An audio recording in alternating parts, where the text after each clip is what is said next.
Hulk is a big chunky Giga Chad who looks like he spends more time in the gym than Andrew Tate does. He's born as the savior of mankind, the chosen hero from the gods, but decides to YOLO it all and prepares to become the next Demon King. To achieve his goal, he ends up participating in the new Demon King selection tournament, which is being held under the supervision of one of the 4 heavenly kings, called Vermilio the Red, who is a level 78 fire demon. She is assisted by the level 48 demon named Han, as she fills in for another heavenly king called Azudora, who got injured while checking on a defeated Demon King's castle in his domain. The tournament is being held because one of the Demon Kings called Thor was defeated by the human hero, and a new replacement is needed to fill in his position. Han informs Vermilio about the enhanced security measures that they have taken for this tournament, as well as the usage of the deep green contract made by Azudora himself. He then shows her a live feed of the participants duking it out in the Colosseum. One human-looking guy piques Vermilio's interest as she watches him wipe the arena with other contestants. She asks about him from Han, and he tells her that he is in fact the human hero Hulk, who has decided to compete to fill in for the role of the new Demon King. And Vermilio loses her head as soon as she realizes what she just heard. She asks him how they let the human hero inside with all these security measures, but Han says that he joined in fair and square by getting through the preliminary rounds, which were open to all races. Vermilio says of course that is for everyone except humans, as they are their mortal enemies, but Han is not so sure about that and tries to save his demonic ass by telling her that she doesn't have anything to worry about, as Hulk hates all humans and wants to destroy them all, and shows a video of him claiming to do so. Vermilio becomes even more angry and says that he is obviously lying, but Han reminds her that like all participants, he has signed the deep green contract, which renders him unable to do any damage to anyone outside of the tournament. She still seems skeptical of his motives and says that he must be trying to thin out their forces by defeating their powerful warriors in a 1v1 battle. And even if he wins, there is no way the citizens of the Empire would accept a human as the new Demon King. But it does not seem to be an issue, as Hulk quickly becomes the crowd's favorite due to his insane Sigma male charisma that he inherited from his great-grandfather Giga Chad. Vermilio still feels uneasy and bursts out in an explosion with rage and says that he is a threat, so she must eliminate him herself. However, Han says that the deep green contract also protects the participants from any damage from outside of the tournament. And even if it wasn't the case, Hulk is level 99, so there's no possible way anyone could defeat him. This fuels Vermilio with rage, who screams we're all doomed, and she blows the top of the castle up, revealing a starry sky up above. She tells Han that he will be facing more than just a demotion as punishment for this blunder, but he tells her that he has an incredible plan to save them all, and suggests changing the next match into a card stacking competition. He says that he will make sure Hulk gets these super glossy cards so he loses for sure, and this way they could safely disqualify him. Vermilio thinks about it for a second but decides to get on with it anyways, as they don't really have any other options on the menu. The next day, all the participants gather in the Colosseum and take to their stations. The referee announces the rules and marks the beginning of the competition. As expected, the Hulk has trouble stacking his cards, but then claps his hands and goes into a super focused state before releasing an immense aura, which knocks down all the other card castles. He then stocks up his cards at breakneck speeds and ends up winning the round with the top score. Vermilio says that they can use it against him by saying that he cheated. But before she can announce that, the other participants read too much into the rules and say that the idea behind this lame round must be to test their strategic capabilities, as the card stacks represent their demon castle that they have to protect from others, and it leads to an all-out battle royale with everyone trying to stack up their cards while trying to knock the others down. For the next few rounds, Vermilio and Han try a bunch of different games like demon chess, sculpting wood, and even a cooking competition that Vermilio judges herself, but Hulk bests all of them with his superior genes and Sigma skills, leaving even Vermilio a fan of his special cream dessert. Meanwhile, Vermilio has her agent called Asta on a secret mission to scout the human realm and see what they have been up to so she can relay that information back to her, using her special ability which allows her to communicate with her twin sister simply by drinking coffee. She tells her that the late Demon King Thor was actually defeated by Hulk's brother Kless, who is also a hero. We then see Hulk making friends with 2 of the leading participants in the tournament, named Kenrose and Hura. He shows them a picture of him and his younger brother. Besides that, she noticed something strange while traveling in the human realm. All the 3 towns that she visited were empty. It looked like people had been there just a second ago, but the whole place was deserted.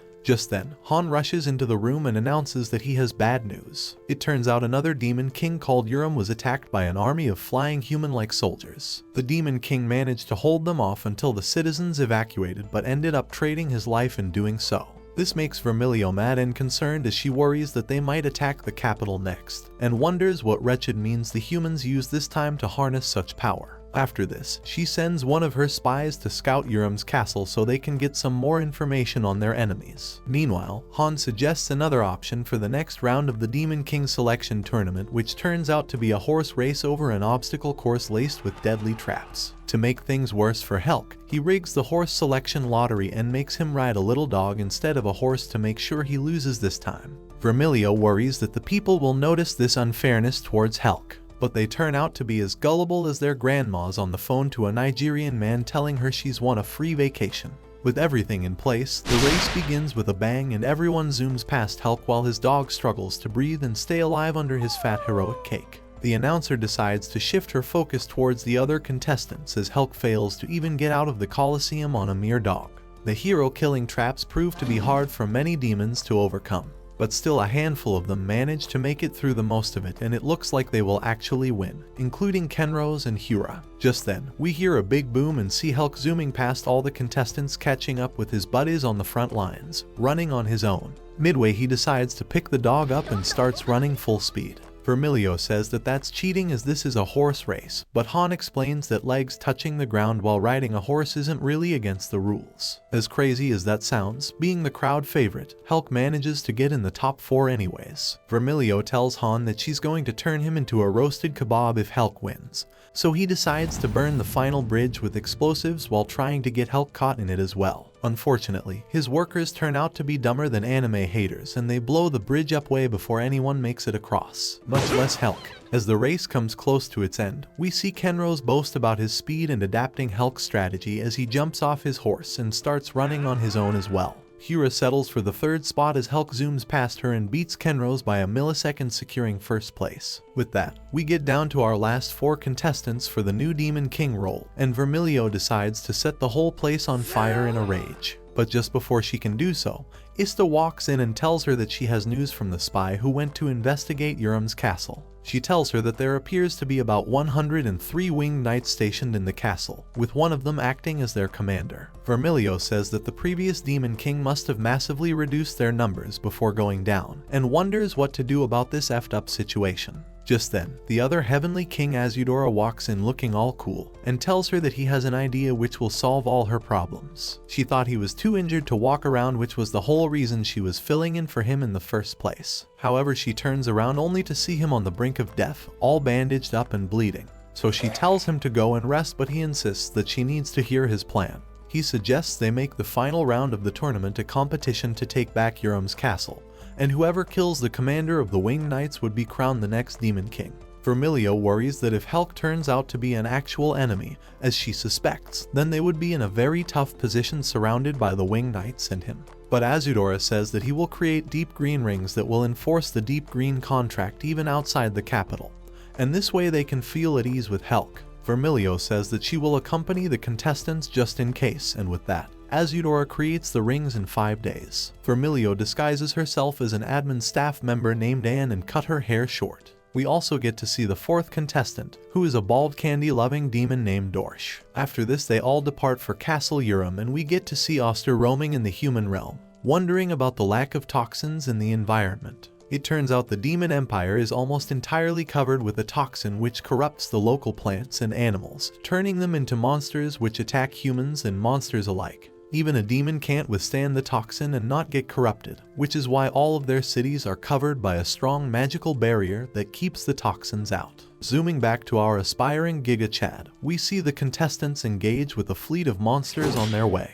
Everyone fights them off with their weapons, while Dorch says that he will use his Type 2 special ability, which creates an immensely strong barrier around them. The condition to activate this ability turns out to be the need to eat a bean, which Dorch gobbles up and starts charging. But when Vermilio asks how long it will take to erect the barrier, he says at least 20 minutes, making her go up in flames due to his stupendously disappointing response. And she ends up burning all the monsters. They all then make their way to the second checkpoint, which is a rest house with a barrier around it. Once there, Vermilio thinks about their battle earlier and notes how Helk is immune to toxins. Meanwhile, Hira manages to figure out Anne's real identity and reveals it to Kenrose, but Vermilio tells them to keep it a secret as she works on her plan to keep an eye on Helk without letting him know her true identity. After that, they all depart for their destination through a tunnel that leads to a checkpoint near the castle. On their way, they encounter many monsters and we get a short introduction for each one of them from Kenrose, who's fast on his feet but useless without any weapons. They clear their path and make their way straight to the castle but end up running into a new world lifeform. These beings are super strong monsters that appear from time to time in places with high levels of toxins. Helk seems to know exactly what the monster is and says that he will deal with it himself. He walks towards it and everyone expects him to use the sword on his hip. But being the meathead he is, he simply one-shots the monster with a simple kick and then equips his short sword for the victory pose. This leaves everyone shocked regarding his strength, and with that, they continue their journey towards the castle. Once they make their way out of the tunnel, they're greeted by Vermilio's spy named Kishuki, who has been hiding behind a wall cover all this time. He reveals that there is a secret passage that leads straight into the castle and needs a special phrase to be said for it to open up. But unfortunately, the special words turn out not to be "Open Sesame." The spy leaves and everyone else walks inside the castle. Before walking in, we see Hira resolve to become the next Demon King and go for the kill on the commander of the Winged Knights, while Vermilio thinks back on her conversation with Azudora about his injuries. He had told her that he was the one who informed Helk about the tournament, and it was on the day he finished making all the preparations to create the Deep Green contract. After doing his work, he had some time to kill, so he went to Castle Thor, and that was where he met him. He knew that Helk was trouble, so he tried to get him using his traps, but all of them failed. Vermilio thinks that this was when Helk beat Azudora and that's how he must have gotten his injuries, but it turns out he was just careless and fell in one of his own traps, and when he opened his eyes, he was in a bed with all the bandages as Helk had saved him. And that's when he told him about the tournament. Vermilio looks at his stupid smartass and wonders how he even became a heavenly king. He confesses that if Helk wanted to, he could have sent him straight into the next world. But he chose not to and even helped him, which prompts him to trust in him as a friend of the demon kind. With that, they make their way inside the castle and get a good look at the enemy commander, who happens to be accompanied by 6 other Winged Knights. Immediately, Hira jumps in and charges straight towards the commander while Kenrose and the others deal with the numerous Winged Knights. Helk slowly walks towards them too, while Vermilio wonders if he would actually fight the knights or not. Just then, the commander of the Winged Knights rushes forward and cuts off one of Hira's arms with his sword. The commander then marches forward and prepares to take her head as well, but just then Helk calls out his name, Edil, and stops him. The commander turns around and takes his helmet off to reveal a feeble-looking young man with white hair, much like Helk. They talk about the awakening, and it turns out that humans have evolved into their true form through mysterious means, and have awakened as heroes. They grow stronger with each battle and plan to march further into the Demon Empire and take over it. With that, a bunch of Winged Knights fly in and surround them. One of them tries to sneak up on Vermilio, but she simply burns his arse into barbecue and says if this is their level of strength, then they won't have any trouble dealing with them. Hearing this, Vermilio starts sweating and thinks that it has been over 255 years since the last hero was born, and even now there are 2 heroes, which is an absurd anomaly. How is it possible that all the humans have awakened as heroes? Edil says that this is the beginning of the era of peace for humans as the knights gang up on the demons, but just then Hira stands up and comes in with a clutch and strikes one of Edil's wings off. Edil falls back and says that he is sure he cut her arm off, but she says that everyone knows that arms grow back in a few minutes. Hearing this, everyone including the demons look at each other and wonder if she is crazy or they are dumb. To save our brain cells, Vermilio comes in and explains that Hira is from the Ahold tribe, which possesses the ability of extreme regeneration. She then engages in a fight with him and manages to cut his other wing too, which lowers his heroic powers. With the commander down, Vermilio decides to finish the other knights off and uses her multi-fire spirit summoning jutsu and shoots them all down like dumb moths. Hira decides to finish the commander off and claim her position as the new Demon King, but Helk blocks her attack, making them think that he is on the human side after all. He tells her that killing the knights is a bad idea, but just before he can explain further, Edel gets Garen ult-ed by another winged knight who drops his sword and rips through Edel's guts. Everyone stares in confusion, but just then the ground beneath them breaks apart, and they all fall down into the underground basement of the castle. There they find a special crystal that is normally used to support the barrier that surrounds the city to protect it from the toxins. But there seems to be a portal on top of it with the knights' swords around it. Vermilio explains that the humans were planning to harvest the crystal's energy to create a teleportation portal to make a gate connecting them to the Demon Empire. But now that the spell has failed, the portal starts to suck everything around it with incredible force. Garush finally manages to erect his barrier and protects them all, but the force of the portal starts to slowly rip even that apart. Vermilio says that she will go out and destroy the crystal, and that should stop the portal as well, but it will put her life in danger. She decides to do it anyway and marches out of the barrier, but just before she can cast her spell up close, a flying piece of wood hits her head and knocks her out. With that, she loses her strength and flies towards the portal, but just before she gets sucked in, she regains her consciousness and manages to blast the crystal into bits and pieces. But it does make the portal vanish right away, and she gets sucked in anyways. But before it happens, Hulk jumps in to save her, but being a meathead, he forgets to tie himself to anything and gets sucked in with her as well. On the other side of the portal, we see Vermilio wake up in the human realm. She finds herself stranded at the shore napping over Hulk's crummy cape, but she acknowledges that it actually smells good. She looks around and wonders what this huge body of water is and realizes that it must be the ocean that she saw in the books, and wonders where in the world she even is. Going back in time, before Vermilio became Anne, we see her arguing with Azudora, who doesn't want her to cut her hair. He says that if she wants to do it, it would be over his dead body, so she says okay and burns him to a crisp and goes along with her haircut. Cutting back to our fiery hot heavenly queen, she chills around the place and wonders if she got teleported to the edge of the continent. She then appreciates the beauty of the place and how there are no toxins here. Just then, she hears the sound of a Sigma male doing Sigma things. She follows it and ends up finding help building a full-fledged house. She then hears a rustling sound from the bushes behind her and encounters a talking bird-like thing who greets her. She tells it to stay quiet, but then notices Hulk sitting behind her, which scares the living barbecue out of her. He tells her that they are on an island somewhere far away from the main continent, and that he built the house to protect them from the rain. Just then, it starts pouring and he decides to pick Vermilio up like a log and transports her inside the house as she refuses to join him. Soon the rain stops and they both walk out with the soft birdie. Meanwhile, Azudora takes out a map of the continent and uses a magic doll that he creates with Vermilio's hair to find her exact location. He casts his magic and the doll starts moving, but to everyone's surprise the thing lands far off the map. Azudora starts worrying for his Vermilio-chan as he is a simp like Sanji, and wonders what he should do to get her back. On the other side of the map, Ista tells Asta about the situation as she sits on a hill scouting the humans' main headquarters. Back on the island, Vermilio decides to fish while thinking about her situation, but ends up losing the one that caught her bait. To prevent her from feeling sad, Hulk jumps into the water and comes up with a freaking sea goat thingy and says that she caught a great fish. Vermilio says that that thing isn't even a fish, much less the one she caught, and asks where in the hell did he even find that thing,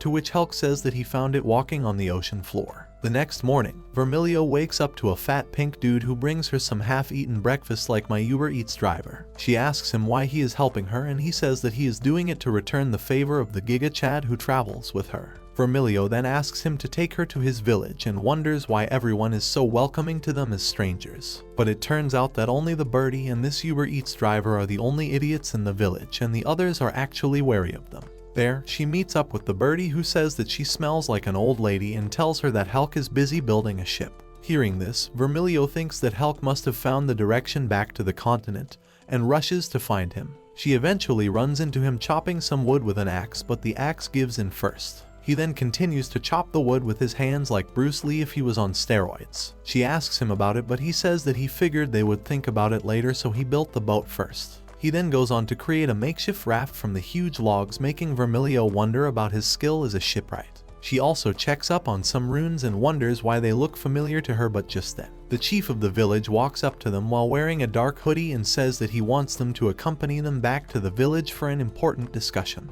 The chief then takes them to the woods and they soon find themselves surrounded by a bunch of hooded figures. Vermilio thinks that they were being ambushed, but it turns out they were just the villagers from earlier, and they were all there to surprise her alongside Helk and throw them a warm welcome party. In the party, Vermilio talks with the chief and finds out that a great witch lives on the island up a mountain. She has her place surrounded by a big barrier as she doesn't like anyone disturbing her experiments, but she does visit them every so often. He tells them that she might know the direction to the continent, and that they should take a couple days off as the witch would come to the village soon. With this, Vermilio chills for the next 2 days with the villagers and Helk. She gets to have a heart-to-heart with Helk as well, who tells her that he expected the demons to reject him, but they were actually very welcoming, and he is so grateful for that. She tells him that there are all sorts of people in all races, and he just happened to meet the good ones. He says that that's true, but he is still grateful because living alone is actually really painful. He also explains that the guy from earlier, Edel, was actually his former comrade in arms, and they used to do everything together, but then this whole awakening thing started and humans turned into the puppets of the human king. They are now akin to pests on this planet, and he must get rid of them as the only true human left. Back in the Demon Empire, Hera and the others are trying their best to fend off against the Winged Knights who try to retake Castle Urim. They get attacked by a new group of Winged Knights, but Han and the others soon arrive on the scene to rescue them. They lead the knights to an open ground with some withered trees and meet up with Azudora, who is wearing a stupid-looking mask to hide his angry face. It turns out Azudora is actually the Hashirama of this world, as he uses his wood jutsu to control the trees around him to subdue all the Winged Knights. They think that he is the top dog of the demons, but he reveals that he is just one of the 4 heavenly kings, and there are many people in the Empire who are much stronger and higher than him in the food chain. He offers them the option to surrender, but they refuse, and much like with Eden, a new fleet of knights appear on the scene and they shoot down their captured allies to death. But before they die, they reveal that there is no death for them, as they will immediately get resurrected, and with every battle they fight, they get stronger and level up. Their true purpose is to gain more and more strength until they are truly invincible, and then they will rule over the entire world. With that, all of their corpses turn into magical lights and vanish into thin air. On the other hand, Asta confirms that all the humans were revived at the foot of the Human King, and it looked as if they were being summoned using magic. Azudora calls a meeting right there to evaluate their situation and has the announcer Rococo bring up the chart of their military distribution. We find out that the Demon Empire has most of its forces up north, where the threat level is at a whopping SS. After that, the south and west are at rank C, while the humans in the west are normally ranked the lowest at E, as they are the weakest of the races. However, this is when they do not have a hero among them. But if all the heroes have awakened as Winged Knights, then their threat level may be up to rank C. He then confirms from Hera that the Knight's average level is at around 30, while a commander may be level 35. He then explains that their resurrection power must be from a strong spell, much like his Deep Green contract, but on a much larger scale at much higher power. He then gives command to everyone to reinforce their defenses and try their best to capture the humans instead of killing them to prevent them from growing stronger. Besides that, he tells them to try to dispatch a rescue team to find and bring Vermilio back, but it proves to be too hard an ask as they don't even know her approximate location yet. We also find out that Hera is friends with Ista, and she is also the one who trained Asta, while everyone is busy making preparations for the war against humans. Azudora goes to the basement of Castle Urim with Han and says that he will try to create a mini portal using his powers, and doing it in this place now might enable them to send some stuff to the same location where Vermilio and Helk are. He prepares a letter and some items telling Vermilio about the direction of the Demon Empire, and then uses every little ounce of magic power he has to create a mini portal. They manage to send the items through, but it sucks the living daylights out of Azudora to do so. Unfortunately for him, Birdie finds the direction locating device, which looks like a piece of useless wood, and the letter for Vermilio, and being the bird brain that it is, shoves it all into the fire that Vermilio is using to cook their meal for the day. The next day, Vermilio sits on top of the hill eating an apple while watching Helk play with Bird Brain and Rockbutt. Just then, the hungry Uber Eats driver comes up to her and tells her that the Great Witch was in the village. Hearing this, Vermilio and Helk rush towards the village chief's house, but they turn out to be too late. It turns out the Uber Eats driver fell asleep on his way and forgot to tell them about the witch earlier. Fortunately, the chief had told the witch about them, and she had agreed to help them and had put her barrier down for the day. Hearing this, Vermilio and Helk run up the mountain with Birdie leading the way. They eventually come across the Great Witch, who looks remarkably similar to Vermilio. She turns out to be a very strong demon and tells them the direction of the continent they came from, suggesting there are other continents on the planet as well, something Vermilio and the people of the continent aren't aware of. She then tells them that they would need a sea monster called Crosstag to help them lead the way through the thick mist on the ocean. She says that it's super rare to find one of those as they walk on the ocean floor and shows them a picture of the beast. It turns out to be that sea goat thingy that Hulk caught earlier. Hearing this, Hulk jumps into the ocean and ends up catching 3 of them. The witch says that they would also need a proper boat and gives them a magic motor that will help them get their boat moving. She also warns Vermilio about a hidden darkness within Hulk and tells her to be careful around him. After that, Hulk and the villagers spend the next few days building the boat, and finally the time for their departure comes. They thank everyone and say their goodbyes and finally depart for the continent. Once they are some ways away from the island, Bird Brain, whose real name is Peewee, climbs out of a barrel and reveals that it would be going with them as well. It also has a letter attached to him from the witch, who tells Vermilio to ease up and take a chill pill. Vermilio says that there's no way she is taking this feeble bird back and decides to turn around, but just then they get attacked by a huge kraken and Vermilio rushes them away from the place using the magic motor. After that, they spend the next few days sailing through the ocean and use the crossstag to get through the misty ruins. One night, they get caught in a whirlpool. Vermilio tries to get them out, but they get attacked by the same kraken monster at the same time, and things start looking grim for them. Hulk decides to take the monster on himself and tells Vermilio to focus on getting the boat out of the whirlpool. He jumps on the kraken and starts punching it, but the sea monster turns out to be immune to physical attacks due to its rubbery skin. It coils its tentacles around Hulk and squeezes him like a ketchup bottle before taking him to the bottom of the ocean for a one-way ride to the other world. Vermilio worries for the human hero, but then focuses on getting the boat out and eventually makes it to the shore of the continent. She looks worried and surprised as she finds Hulk standing on the shore, waiting for her with a goal sign in his hands. She asks him how he manages to make it to the shore before her, and he says that after defeating the monster, he simply swam, and before he knew it, he was on the shore. Vermilio decides to not think too much about it and tells him to move on with the journey. But this plan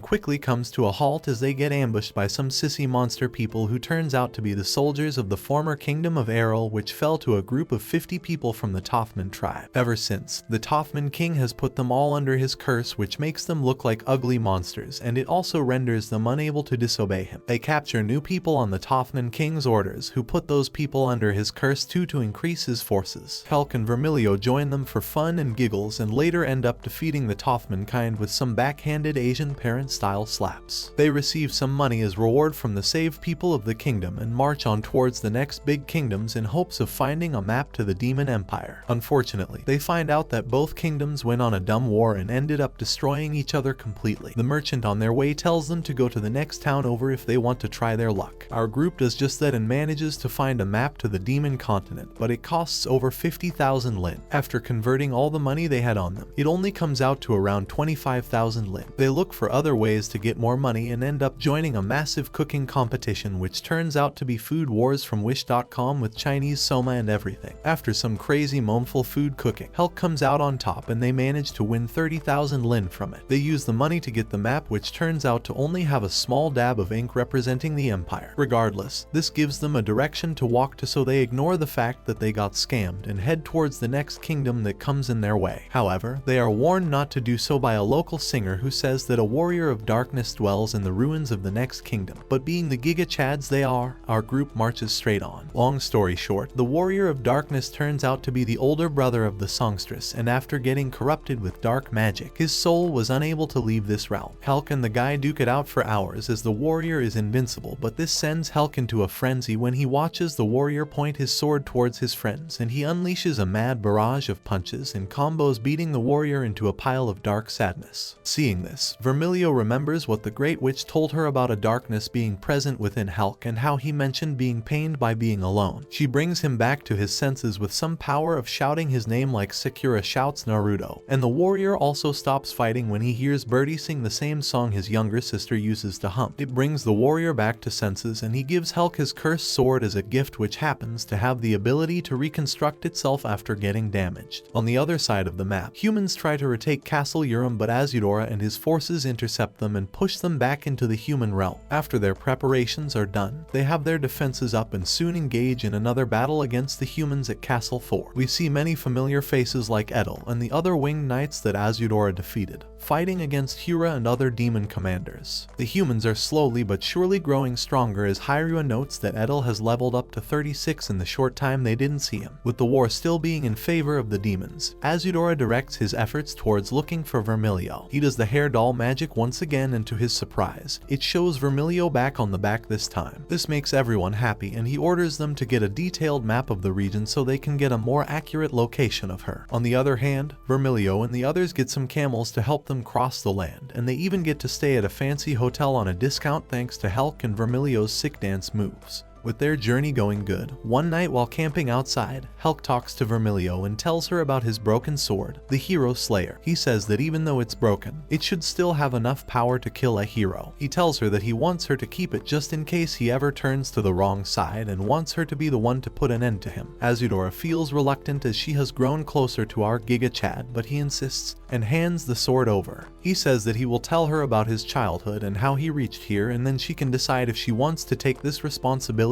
or not. He then begins that he was born in a remote village with his younger brother, but one day monsters attacked and destroyed their village and killed their parents. Now orphans, they didn't have any place to go and were at constant risk of turning into monster food like this. Hulk decided to take his brother and head to the Golden Capital to realize the American dream. But it turns out the fantasy world is just as bad as the real one with its prejudice, as the poor orphans end up in slums and get treated like trash. Nobles look down upon them and they starve every day, not knowing where their next meal will come from. Despite all that, Hulk tries his best to learn homely skills like cooking and everything, and helps raise his brother the best he can. But one day, Kless falls severely sick and it looks like he will die. Hulk carries him on his back and walks door to door asking for help, but no one cares. Eventually, he falls down and looks depressed, cursing his fate, but then a young noble girl walks up to her and calls her father to help them. This girl is named Shalami and her father is a noble named Rafid. He decides to look after the kids, however he doesn't take them in. He takes the young Kless to the great sage Macaros, who happens to be his friend, and the young boy recovers eventually. Hulk feels deeply grateful to the Nobel, and from that day on, their life becomes relatively easier as Shalami often comes to play with them and seems to lack the prejudice everyone else has towards them. We even see her and Kless getting close over the years, and Hulk is all about shipping them. 15 years later, Kless is now a Nobel Knight commander who leads the 3rd platoon. He has trained his swordsmanship immensely and has become the star of the kingdom. Hulk, on the other hand, decided to be the Tristan for Kless and does labor work to support his kid bro. Things look good for them as they become respected individuals of the kingdom, but the number of monster attacks has grown significantly over the years. So much so that Hulk and some other workers are enlisted into the army and are sent to help on the front lines. This is where Hulk befriends Edel and they work together to defeat tons of monsters. Hulk also manages to defeat a new world lifeform and realizes that he might also have the blessing of the hero. On one of their encounters, they meet with a mercenary named Alicia who wields a holy sword and helps save people by killing monsters with her group. Hulk and Edel join them on their mission and they fight together for a long time. Then one day, the Human King announces that the huge number of monsters are actually sent by the Demon King, and if they defeat him, then their issue would be solved. He summons Kless and tasks him with the mission to take down the Demon Lord, assisted by a knight named Zell and the great sage, Macaros. Kless goes to Castle 4 with his companions and they manage to eventually defeat the Demon King, but Kless comes back severely injured. Everyone rejoices at their victory as they expect the peace to finally prevail, but the monster attacks don't stop regardless. The people of the kingdom think that Kless and the others lied to them and just ran away from the Demon King, and they start cursing them. Alicia looks at Hulk getting mad and tells him to calm down, but he says that it's possible that the Demon King revived himself, as he doesn't think Kless and the others are lying, but as monsters are coming from the direction of the Demon Castle, it is entirely possible that the Demon King managed to survive somehow. He says that he will go and defeat the Demon King himself with a serious look on his face. He then marches on towards Castle 4 and runs into Azudora, who happens to be walking there. At first, Hulk thinks that he is the Demon King and starts fighting him, but Azudora holds him off for a bit. During their fight, Hulk asks him why he is sending monsters their way, but Azudora says that the demons ain't the ones sending them, and the Demon King, Thor, must have told them about this when they attacked him. Hearing this, they both clear their confusion by introducing themselves, and Hulk finds out about the existence of a demon empire, which had been forgotten in human history. He and Azudora have a long chat, and he tells him about a time when demons and humans lived together as friends while remembering an old human friend that he had. Azudora also tells Hulk about the toxin and how it produces monsters, and how they had been doing their best to keep in check, but now that the Demon King was felled, the monsters in the region are going rampaging as no one is there to stop them. He then tells him about the tournament and how they are trying to recruit a new Demon King and sends him off. Hulk returns to the human kingdom to tell everyone about the Empire, and how they want a friendly relationship with the humans, but to his horror, the defensive lines of the kingdom appear to have been crushed by a huge monster attack. It is at this point that he first feels an immense darkness swell within him, trying to come out as rage, making him want to go on a rampage. But he holds himself off and rushes to check up on his friends at the mercenary group and feel relieved to find them all safe. They tell them about the nobles doing their noble BS stuff and using commoners as human shields, and how Alice and Eden fought hard to protect them all. They then tell him to go check up on the two so they feel at ease regarding him. Hulk goes out to find them but runs into the kingdom holding a public execution of 3 demons. He tries to defend the helpless fellow and stands in front of them as people throw rocks at them and tries to explain that demons ain't really the bad guys. But no one listens to him, and just then Raphid walks in and tells Hulk that the demons are hiding their true colors, and just as he says that,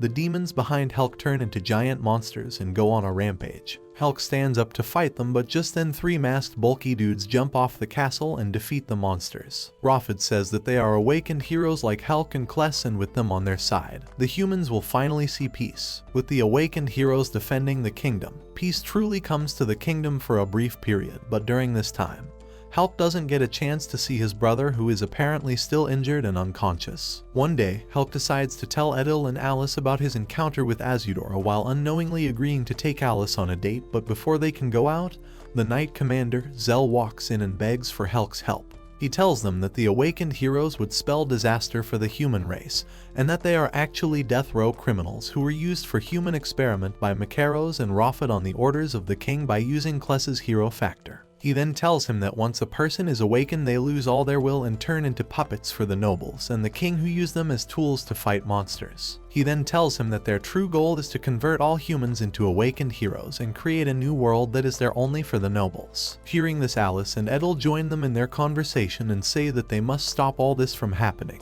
Zell says that they must take Kless in their protection as he is crucial to their plan, and then get rid of the king if they can to protect everyone, and with this their plan begins. They all infiltrate the castle one night and make it to the chambers where Kless is being kept. They find him sitting unconsciously on a chair in a room with magic circuits. As they walk in, the room lights up and they see the kingdom's senators and the king sitting above them. Macaros also joins them and they command Kless to put all the traitors, including his brother, down. Kless turns out to be under their spell and he starts fighting Hulk. Hulk tries to bring him back to his senses, but it's no use and he suffers various injuries from his sword. Just then, Alice jumps in and slashes Kless and it makes him fall down. Everyone gets surprised and it turns out her holy sword is blessed with the power to kill heroes. Macaros identifies it as the Hero Slayer and sweeps in with his shadow magic and shocks Alive down with an electric spell. He then uses the sword to injure Hulk as well. Hulk tries his best to fight back with every ounce of strength he has left, but it doesn't help. Just then, Kless stands up and the human king orders him to put his brother down. But Kless seems to have broken out of the curse and he fights Macaros and cuts his hands off by breaking the Hero Slayer in half. He then shoots his sword towards the king, but the king's mask protects him and he orders Kless again. Kless feels like he might lose control once again, so as a final effort, he walks up to his brother and apologizes for only causing him trouble and cuts himself off with the broken piece of the Hero Slayer. Watching his kid brother die in front of him, Hulk feels the same darkness rise up within him and he snaps. He unleashes an extreme dark aura laced with killing intent and says that he will destroy them all. His haki proves to be too strong even for his allies, and no one wants to see him get mad like this. As things start looking grim, Alice comes in with a clutch and calms his anger down with a hug to her chest. Even the mighty Hulk can't resist that and he starts crying like a baby, letting out all his frustration.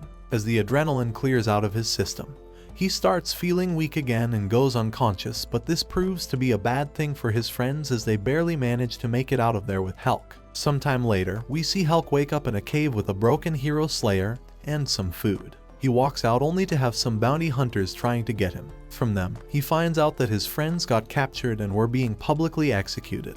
He resolves to save them all and marches back to the capital to save them. On his way, he fights many awakened warriors and learns about the infinite revival as well. He eventually makes it in time to save Alive just in time from becoming Madame Necklace. He carries her off the platform and runs into Raphid and tells him that the next time they meet, he won't go easy even if he is his enemy. Just then, a strange snow starts falling from the sky and Hulk walks back and tells Alice that they will go to the Demon Empire and live there. Alive agrees, but then something strange starts happening to everyone around them. Raphid reveals that their plan to convert everyone into awakened soldiers succeeded, and this snow was actually the sign of the activation of the spell. Just like that, everyone around them starts turning into half-completed winged knights. Even Alice seems to have been affected by it, and Helk tries his best to save her, but she turns into a knight right in his arms. But before it happens, she begs him to slay her with the sword, but Helk can't bring him to do it, so she requests him to just smile for her, as it is the most precious thing she has ever seen. This makes Helk cry, and he drinks all his sadness up and musters up a smile for her. After that, he runs back to the capital and decides to defeat the king and Macaros to turn everyone back, but they explain that once it starts, there is no reversing the process even if he kills them. Helk tries to fight them anyways and even finds out that they used his brother's corpse to fuel their plans. He screams in rage, but Raphid and Macaros summons a teleportation portal and sends him off to the Demon Empire in hopes of getting rid of him. On the other side, when Helk opens his eyes, he is greeted by Kenros. He turns out to be a kind demon who doesn't care if he's a human or not and takes him back to his village and helps him recover. His villagers turn out to be good people too, and this is what warms Helk up to the demons. And this is how he ended up at the new Demon King selection tournament. After that, he hands the sword over to Vermilio and says that he initially wanted Azudora to have it as he is a heavenly king, but he never got to meet him, so he will entrust it to her. She takes the sword and reveals that she is not Anne and her real name is Vermilio the Red, and that she is also one of the 4 heavenly kings, and tells him that she will help him realize his goals as well. But for that he must promise her to fight to live, rather than fighting to die, and once everything is over, he can come live in the Empire. After this, they both continue with their journey back to the Empire, and even catch a train on their way. Meanwhile, Azudora sends a harpy to deliver a message to Vermilio which tells her to go to the south of the human realm instead of coming back to the kingdom, as their mission is to defeat the human king while they hold off their forces. Back in the human kingdom, Asta is spying as usual and relaying information ABC to the Empire. One day, she gets caught up in a pretty nasty sequence of events and barely saves her arse from getting caught by the winged knights. But in doing so, she ends up in the room of a young purple-haired girl who turns out to be none other than Helk and Kless's friend and Raphid's daughter, Shalomie. She doesn't have her guard up and doesn't seem to think ill of Asta. She hides her presence and even offers her snacks if he promises to talk to her and tell her about the world outside the kingdom. Asta finally gets a chance to drink some coffee and relays everything back to her sister and informs her about her safety. She also tells her about the humans' plan to attack Castle Shin in the south,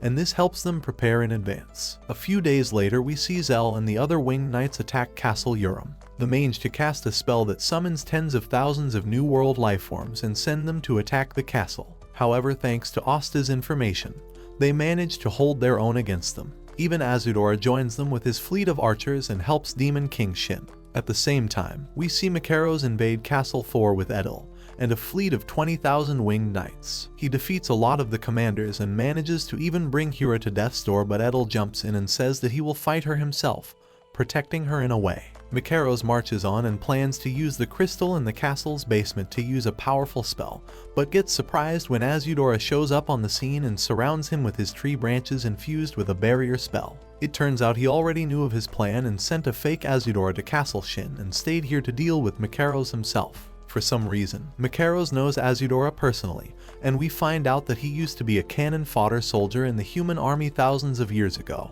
This was the time when Azudora was in his edgy cool boy era, and he was feared as the hero killer on the battlefield who defeated tons of heroes from human kingdoms and struck fear in the hearts of anyone who saw him. Macaros managed to survive by hiding under the corpses of his companions, but got corrupted with the toxins. Somehow, he managed to overcome the poisoning, and it blessed him with a power from the new world much like Azudora's, which is eternal youth. He says that he has trained for over 15 years and was the one who actually defeated Thor and Urim. They then fight an epic battle, but Azudora seems to still be more powerful than the sage. However, Macaros never planned to defeat him solo. He uses a spell to break the seal on the winged knights and turn them into rampaging monsters, and this turns the tide of the war in their favor. Azudora cares for his allies and calls for Han and tells him to pull everyone back to Castle Urim, and then uses his tree magic to help everyone on the battlefield. Macaros uses this opportunity to escape and sees Edel helping Hira out of the castle. It turns out he likes her and his feelings are helping him break the king's curse over him.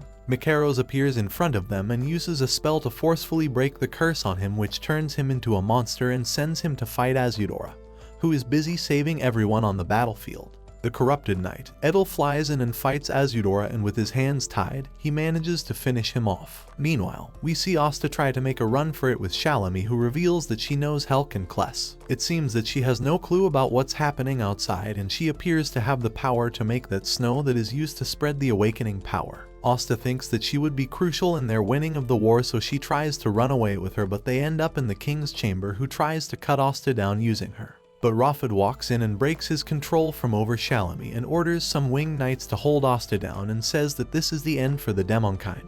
The next day, we see Vermilio and Helk march towards the human kingdom, but they get ambushed by Raphid alongside a bunch of winged knights while on their way to the Harpy camp outside of the kingdom.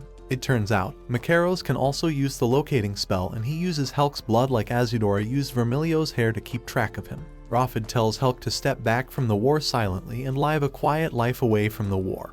And no one would blame him, but he says that he is there to protect his new friends, which are the demons. Vermilio also steps up and they all engage in a battle. Vermilio says that she would support Helk and fights the winged knights with her fire summons and lets Helk deal with Raphid. While fighting, we see a new knight join the battle, and it turns out to be none other than Helk's old love and friend, Alice. While stepping up to her, Helk keeps up his fake smile and releases an immensely dark aura which puts all the other winged knights down. He prepares to slash her and put her out of her misery, but Vermilio realizes that if Helk cuts his old friend himself, then he might get further into depression or might give into the darkness, even so she jumps in and prevents it from happening with a fiery blast. She then faces Helk and tells him that instead of defeating the humans, they will work on saving his old friends, and this puts a relieving smile on Helk's face. She tells him that now she is with him, so he has nothing to worry about, and even argues back with Raphid that he doesn't have any proof regarding the awakening transformation to be irreversible. Seeing this, Helk's hope returns and the dark aura subsides. Raphid looks at them and tells Vermilio to stop giving him false hope as they manage to take down Azudora of the Heavenly Kings and have a fleet of winged knights at Castle 4 as well. Vermilio says that she has heard about Azudora's death more times than she can count, but that pervy ass dude always comes back from the death's door, and true to her word, we discover Azudora is indeed alive, but in bandages once again.